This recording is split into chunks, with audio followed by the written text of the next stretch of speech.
पाठ 4। अपना मालवा खाऊ उजाड़ू सभ्यता में। पृष्ठ संख्या 42 से 48। प्रभाष जोशी का अपना मालवा खाऊ उजाड़ू सभ्यता में पाठ जनसत्ता 1 अक्टूबर 2006 के कागज कार्य स्तंभ से लिया गया है। इस पाठ में लेखक ने मालवा प्रदेश की मिट्टी, वर्षा, नदियों की स्थिति, उद्गम एवं विस्तार तथा वहाँ के जनजीवन एवं संस्कृति को चित्रित किया है। पहले का मालवा मालव धरती गहन गंभीर, डगडग रोटी पग पग नीर कि अब के मालवा नदी नाले सूख गए, पग पग नीर वाला मालवा सूखा हो गया से तुलना की है। जो मालवा अपनी सुख, समृद्धि एवं संपन्नता के लिए विख्यात था, वही अब खाऊ उजाड़ू सभ्यता में फंसकर उलझ गया है। यह खाऊ उजाड़ू सभ्यता यूरोप और अमेरिका की देन है, जिसके कारण विकास की औद्योगिक सभ्यता उजाड़ की अपसभ्यता बन गई है। इससे पूरी दुनिया प्रभावित हुई है। पर्यावरण बिगड़ा है। लेखक की पर्यावरण संबंधी चिंता सिर्फ मालवा तक सीमित न होकर सार्वभौमिक हो गई है। अमेरिका की खाऊ उजाड़ू जीवन पद्धति ने दुनिया को इतना प्रभावित किया है कि हम अपनी जीवन पद्धति, संस्कृति, सभ्यता तथा अपनी धरती को उजाड़ने में लगे हुए हैं। इस बहाने लेखक ने खाऊ उजाड़ू जीवन पद्धति के द्वारा पर्यावरणीय विनाश की पूरी तस्वीर खींची है, जिससे मालवा भी नहीं बच सका है।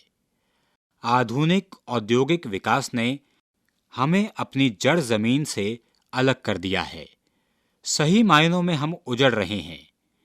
इस पाठ के माध्यम से लेखक ने पर्यावरणीय सरोकारों को आम जनता से जोड़ दिया है तथा पर्यावरण के प्रति लोगों को सचेत किया है। अपना मालवा खाऊ उजाड़ू सभ्यता में। लेखक प्रभाष जोशी। उगते सूरज की निथरी कोमल धूप राजस्थान में रह गई। मालवा लगा तो आसमान बादलों से छाया हुआ था। काले भूरे बादल।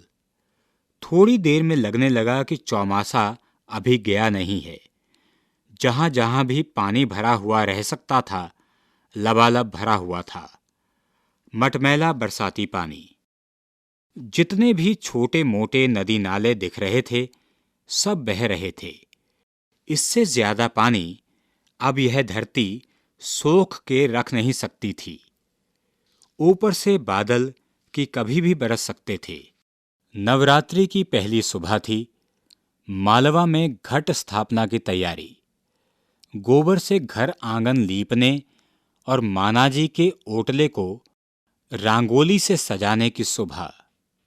बहू बेटियों के नहाने धोने और सजकर त्योहार मनाने में लगने की घड़ी। लेकिन आसमान तो घाव घाव कर रहा था। रास्ते में छोटे स्टेशनों पर महिलाओं की ही भीड़ थी। मैं उजली चटक धूप, लहलहाती ज्वार बाजरे और सोयाबीन की फसलें, पीले फूलों वाली फैलती बेलें और दमकते घर आंगन देखने आया था। लेकिन लग रहा था कि पानी तो गिर के रहेगा। ऐसा नहीं कि नवरात्रि में पानी गिरते ना देखा हो। क्वार मालवा में मानसून के जाने का महीना होता है। कभी थोड़ा पहले भी चला जाता है। इस बार तो जाते हुए भी जमे रहने की धौंस दे रहा है। नागदा स्टेशन पर मीणा जी बिना चीनी की चाय पिलाते हैं। सारे जरूरी समाचार भी देते हैं। गई रात कुआलालंपुर में भारत के हारने से दुखी थे। पूछने पर ही मौसम और खेती पर आए। हाँ, अब की पानी बहुत गिरे हो। किसान कहे कि हमारी सोयाबीन की फसल तो गली गई, पर अब गेहूं चना अच्छा होएगा। सार में उनने कहा और दुकान में लग गए। चाय और भजिया उनने अच्छा बना के दिया था। हम मियाँ बीवी मजे से खाते पीते उज्जैन पहुंच गए। रास्ते में शिप्रा मिली। मैया ऐसी भरपूर और बहती हुई तो बरसों में दिखी थी। गए महीने टीवी पर लाइन पढ़ी थी कि उज्जैन में शिप्रा का पानी घरों में घुस गया। भोपाल, इंदौर, धार, देवास सब में झड़ी लगी थी। सब जगह फोन लगा के पूछा था, खतरा कहीं ना था, लेकिन सबको पुराने दिन याद आ गए थे। अब मालवा में वैसा पानी नहीं गिरता जैसा गिरा करता था, इसलिए पहले का औसत पानी भी गिरे तो लोगों को लगता है कि ज्यादा गिर गया। इस बार भी बरसात वही 40 इंच गिरी है, कहीं ज्यादा है कहीं थोड़ी कम, लेकिन लोग टीवी की समझ में अत्ती की बोलने लगे हैं। उज्जैन में देवास होते हुए इंदौर जाना मालवा के आंगन में से निकलना है। क्वार की धूप होती तो भरी पूरी गदराई हरियाली से तबीयत छक हो जाती, लेकिन कुएं बावड़ी और तालाब तलैया के लबालब भरे नदी नालों को बहते और फसलों को लहराते देखो तो क्या गजब की विपुलता की आश्वस्ति मिलती है। खूब मनाओ दशहरा दिवाली, अब की मालवो खूब पाक्यो है।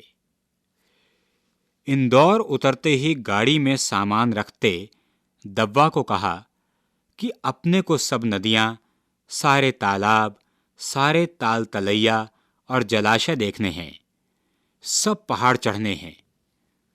उसने मुस्कुराते हुए कहा, यहीं से? नहीं यार, पहले माता बिठाएंगा। माता तो बैठ गई, आरती भी हो गई ताऊ जी, 1 बजने वाली है। बाद में पाया कि उम्र भी अब 70 की हो जाएगी, पहाड़ चढ़े नहीं जाएंगे, नदी नाले पार नहीं होंगे, सूखती सुनहरी घास बुलाएगी लेकिन उस पर लेटकर रगड़ा नहीं जा सकेगा। मन से तो किशोर हो सकते हो, शरीर फिर वैसा फुर्तीला, लचीला और गर्वीला नहीं हो सकता। उम्र जो ले गई उसे ले जाने दो, उसका जो है रखे, अपना जो है उसे जिए। इस त्रासदायी प्रतीति के बावजूद 2 जगहों से नर्मदा देखी। ओंकारेश्वर में उस पार से सामने सीमेंट कंक्रीट का विशाल राक्षसी बांध उस पर बनाया जा रहा था। शायद इसीलिए वह चिढ़ती और तिन तिन फिन फिन करती बह रही थी। मटमैली, कहीं छिछली अपने तल के पत्थर दिखाती, कहीं गहरी अथाह। वे बड़ी बड़ी नावें वहां नहीं थीं, शायद पूर्व में बहने से बचाकर कहीं रख दी गई थीं। किनारों पर टूटे पत्थर पड़े थे। ज्योतिर्लिंग का तीर्थ धाम वह नहीं लग रहा था। निर्माण में लगी बड़ी बड़ी मशीनें और गुर्राते ट्रक थे। वहीं थोड़ी देर क्वार की चिलचिलाती धूप मिली, लेकिन नर्मदा के बार बार पूर आने के निशान चारों तरफ थे। बावजूद इतने बांधों के नर्मदा में अब भी खूब पानी और गति है। नेमावर के पास बजरावा में नर्मदा शांत, गंभीर और भरी पूरी थी। शाम हो जाने पर भी जैसे अपने अंदर के मंदे उजाले में गमक रही थी। चवथ का चांद उस पर लटका हुआ था। मिट्टी की ऊंची कगार पर पेड़ों के बीच बैठे हुए हम चुपचाप उसे प्रणाम कर रहे थे। भेंजी ने जैसे उसे सहलाते हुए कहा, थक गई है, देखना अब रात को बहेगी। रात भर हम उसके किनारे ही सोए। सवेरे उठकर फिर जैसे उसके नमन में उसके किनारे बैठे। अब वह शांत बह रही थी। अपन घाट नीचे नर्मदा किनारे के लोग, भेंजी गंगा किनारे की। हम नदी को नदी नहीं, माँ मानते हैं। नर्मदा मैया है, उससे हम बने हैं। उसके किनारे बैठना माँ की गोद में डूबना है। ओंकारेश्वर और नेमावर जाते हुए दोनों बार विंध्य के घाट उतरने पड़े। एक तरफ सिमरोल का घाट, दूसरी तरफ बिजवाड़।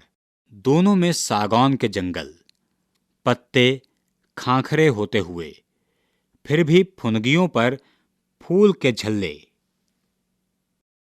सिमरोल के बीच से चोरल खूब बहती हुई मिली। बिजवाड़ में हर नाला बह रहा था, हर पहाड़ी नदी की रपट पर पानी था। बचपन में पितृपक्ष और नवरात्रि पर ऐसा ही पानी मिलता था। सारे नदी नाले ऐसे ही कलमल करते जीवित हो उठते थे। पहाड़ों के सीने में कितने स्रोत हैं। सब बहें तो नीचे की काली मिट्टी खूब उमक कर फल फूल और अन्न देती है। नेमावर के रास्ते पर ही केवड़ेश्वर है, जहां से शिप्रा निकलती है, कालिदास की शिप्रा।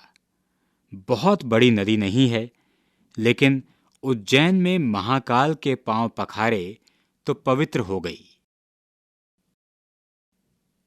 चंबल विंध्य के जानापाव पर्वत से निकली और निमाड़, मालवा, बुंदेलखंड, ग्वालियर होती हुई इटावा के पास जमुना में मिली।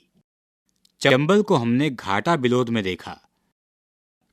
काफी पानी था, खूब बह रही थी।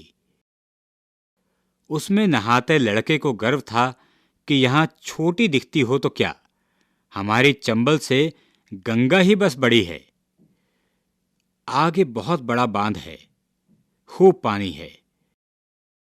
इस बार गांधी सागर के सब फाटक खोलने पड़े, इतना पानी भरा। गंभीर इतनी बड़ी नहीं है, लेकिन हालोद के आगे यशवंत सागर को इस बार फिर उसने इतना भर दिया कि 2500 साइफन चलाने पड़े। 67 साल में तीसरी बार ऐसा हुआ। पार्वती और काली सिंध ने फिर रास्ता रोका। 2 दिन उनके पुल पर से पानी बहता रहा। इस बार मालवा के पठार की सब नदियों में पूर आई। उसके पास से बहने वाली नर्मदा में भी खूब पानी आया। बरसों बाद हजारों साल की कहावत सच्ची हुई। मावल धरती गहन गंभीर, डगडग रोटी पग पग नीर। दक्षिण से उत्तर की ओर ढलान वाले इस पठार की सभी नदियों के दर्शन हुए। खूब पानी, खूब बहाव और खूब कृपा। नदी का सदा नीरा रहना जीवन के स्रोत का सदा जीवित रहना है। नदियों के बाद नंबर था तालाबों का। हमारे आज के इंजीनियर समझते हैं कि वे पानी का प्रबंध जानते हैं, और पहले जमाने के लोग कुछ नहीं जानते थे, क्योंकि ज्ञान तो पश्चिम के रेनेसां के बाद ही आया ना। मालवा में विक्रमादित्य और भोज और मुंज रेनेसां के बहुत पहले हो गए। वे और मालवा के सब राजा जानते थे कि इस पठार पर पानी को रोक के रखना होगा। सबने तालाब बनवाए, बड़ी बड़ी बावड़ियां बनवाईं, ताकि बरसात का पानी रुका रहे और धरती के गर्भ के पानी को जीवंत रख सकें।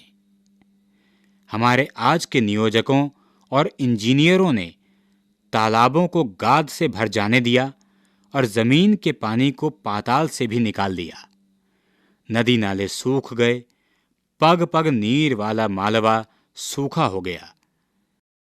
लेकिन इस बार बिलावली भर गया है, पीपल्या पाला भर गया है, सिरपुर में लबालब पानी है, और यशवंत सागर के सभी साइफन तो चले ही थे।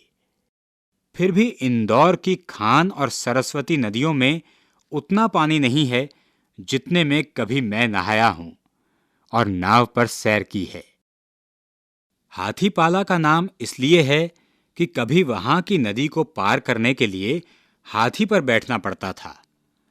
चंद्रभागा पुल के नीचे उतना पानी रहा करता था जितना महाराष्ट्र की चंद्रभागा नदी में। इंदौर के बीच से निकलने और मिलने वाली ये नदियां कभी उसे हरा भरा और गुलजार रखती थीं। आज वे सड़े नालों में बदल दी गई हैं। शिप्रा, चंबल, गंभीर, पार्वती, काली सिंध, चोरल, सबके यही हाल हो रहे हैं। ये सदा नीरा नदियां अब मालवा के गालों के आंसू भी नहीं बहा सकती। चौमासे में चलती हैं, बाकी के महीनों में बस्तियों के नालों का पानी ढोती हैं। नदियों ने सभ्यताओं को जन्म दिया। हमारी आज की सभ्यता इन नदियों को अपने गंदे पानी के नाले बना रही है। इस साल मालवा में सामान्य बारिश 35 इंच से 5 ही इंच ज्यादा पानी गिरा है और इतने में ही नदी, नाले, तालाब, बावड़ियां और कुएं चैतन्य हो गए हैं। अपने पहले के अखबार नई दुनिया की लाइब्रेरी में अब भी पानी के सन 1878 से रिकॉर्ड मौजूद हैं। 128 साल की यह जानकारी ही आंख खोलने के लिए काफी है कि इनमें एक ही साल था 1899 का, जब मालवा में सिर्फ 15.75 इंच पानी गिरा था। लोक में यही 56 का काल है, लेकिन राजस्थान के ठेठ मारवाड़ से तब भी लोग यहीं आए थे और कहते हैं कि तब भी खाने और पीने को काफी था। इन 128 सालों में एक ही साल अतिवृष्टि का समय था। सन 1973 में 77 इंच पानी गिरा था।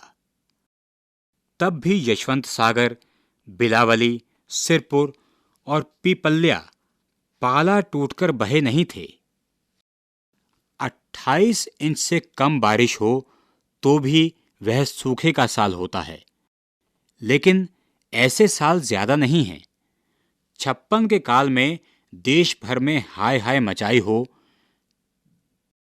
लेकिन मालवा में लोग ना प्यासे मरे ना भूखे, क्योंकि उसके पहले के साल खूब पानी था और बाद के साल में भी। अपने नदी, नाले, तालाब संभाल के रखो तो दुष्काल का साल मजे में निकल जाता है। लेकिन हम जिसे विकास की औद्योगिक सभ्यता कहते हैं, वह उजाड़ की अपसभ्यता है।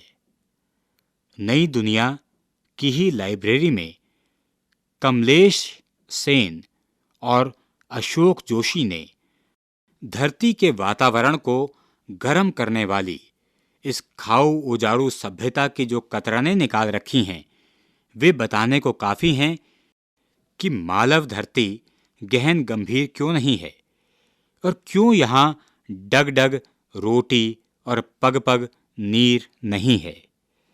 क्यों हमारे समुद्रों का पानी गर्म हो रहा है, क्यों हमारी धरती के ध्रुवों पर जमी बर्फ पिघल रही है, क्यों हमारे मौसमों का चक्र बिगड़ रहा है, क्यों लद्दाख में बर्फ की बजाय पानी गिरा और क्यों बाड़मेर में गांव डूब गए, क्यों यूरोप और अमेरिका में इतनी गर्मी पड़ रही है, क्योंकि वातावरण को गर्म करने वाली कार्बन डाइऑक्साइड गैसों ने मिलकर धरती के तापमान को 3 डिग्री सेल्सियस बढ़ा दिया है।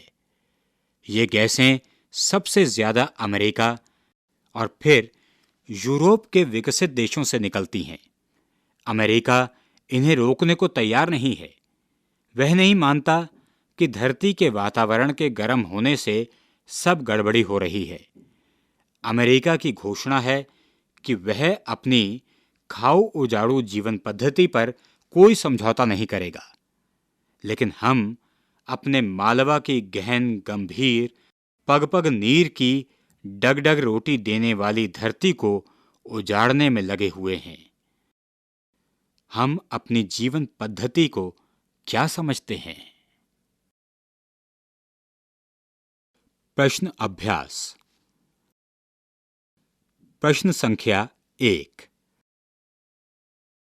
मालवा में जब सब जगह बरसात की झड़ी लगी रहती है, तब मालवा के जनजीवन पर इसका क्या असर पड़ता है? प्रश्न संख्या 2। अब मालवा में वैसा पानी नहीं गिरता जैसा गिरा करता था। उसके क्या कारण हैं? प्रश्न संख्या 3। हमारे आज के इंजीनियर ऐसा क्यों समझते हैं कि वे पानी का प्रबंध जानते हैं और पहले जमाने के लोग कुछ नहीं जानते थे? प्रश्न संख्या 4। मालवा में विक्रमादित्य और भोज और मुंज रिनेसां के बहुत पहले हो गए। पानी के रखरखाव के लिए उन्होंने क्या प्रबंध किए? प्रश्न संख्या 5। हमारी आज की सभ्यता इन नदियों को अपने गंदे पानी के नाले बना रही है। क्यों और कैसे? प्रश्न संख्या 6। लेखक को क्यों लगता है कि हम जिसे विकास की औद्योगिक सभ्यता कहते हैं, वह उजाड़ की अपसभ्यता है? आप क्या मानते हैं? प्रश्न संख्या 7। धरती का वातावरण गर्म क्यों हो रहा है? इसमें यूरोप और अमेरिका की क्या भूमिका है? टिप्पणी कीजिए। योग्यता विस्तार। क्या आपको भी पर्यावरण की चिंता है? अगर है तो किस प्रकार? अपने शब्दों में लिखिए। विकास की औद्योगिक सभ्यता उजाड़ की अपसभ्यता है। खाऊ उजाड़ू सभ्यता के संदर्भ में हो रहे पर्यावरण के विनाश पर प्रकाश डालिए। पर्यावरण को विनाश से बचाने के लिए आप क्या कर सकते हैं? उसे कैसे बचाया जा सकता है? अपने विचार लिखिए। शब्दार्थ और टिप्पणी। निथरी, फैली, चमकीली। चौमासा, बारिश के 4 महीने। ओटले, मुख्य द्वार। घाऊं घाऊं, बादलों के गरजने की आवाज। पानी बहुत गिरियो, पानी बहुत गिरा। बरसात बहुत हुई। फसल तो पण गली गई, फसल पानी में डूब गई और सड़ गल गई। उनने, उन्होंने। अति, बढ़ा चढ़ाकर, अतिशयोक्ति में। मालव धरती गहन गंभीर, डगडग रोटी, पग पग नीर। मालवा की धरती गहन गंभीर है, जहां डगर डगर पर रोटी और पग पग पर पानी मिलता है। यानी मालवा की धरती खूब समृद्ध है। पश्चिम के रिनेसां। पश्चिम का पुनर्जागरण काल। विपुलता की आश्वस्ति, संपन्नता, समृद्धि का आश्वासन। अब की मालवो खूब पाक्यो है। अब की मालवा खूब समृद्ध है, यानी इतनी बरसात हुई कि फसलें हरी भरी हो गई हैं। नी यार पेले माता पिठाएंगा, इस बार माता की मूर्ति स्थापित करूंगा। रड़का, लुढ़का।